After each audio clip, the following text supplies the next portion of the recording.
signing in is officially out. You'll no longer need a vaccine pass to visit the likes of cafes, movie theatres and bars after the government announced their removal. But it's still up to businesses to decide how they wish to operate, and while some plan to keep them in place, it seems the vast majority are in agreement. In a survey put out to members of the Restaurant Association, almost 86% supported the removal of My Vaccine Pass requirements. CEO Marissa Boudoir says the results weren't overly surprising.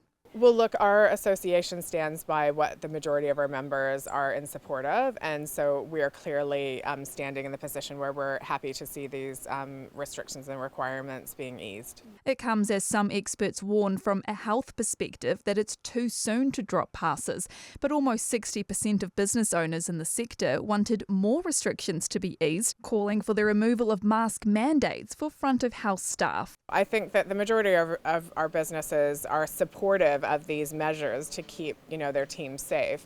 But if they were given the choice to choose whether it stayed or went, we had a number saying, look, we'd be happy if those requirements were not in place any longer. A Wellington Bar, meanwhile, has opted to get the best of both worlds in a bid to please its customers.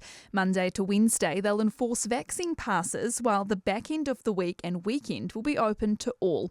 While it's yet to be seen how customers react, owner Dominic Kelly says there has been some positive feedback. I've seen a little bit of positive reaction on social media, and then the odd customer who asserts, as of now, that they definitely won't go anywhere that doesn't continue to check vaccine passes, but whether they put their trade where their mouth is later in the week, it remains to be seen. Kelly adds he'd like to see more focus from the government on encouraging better ventilation in businesses as another means for keeping people safe. But in the meantime, as we take a step away from the days of vaccine passes, it feels a step in the right direction for many. I just take my hats off to all of our businesses out there, and many businesses across the country actually, that have had to deal with this. It hasn't been easy. Thanks for checking out our YouTube channel to stay up to date with all the latest news from the New Zealand Herald. Click the subscribe button below or check out one of the videos here, and head over to nzherald.co.nz for more details on these stories and more.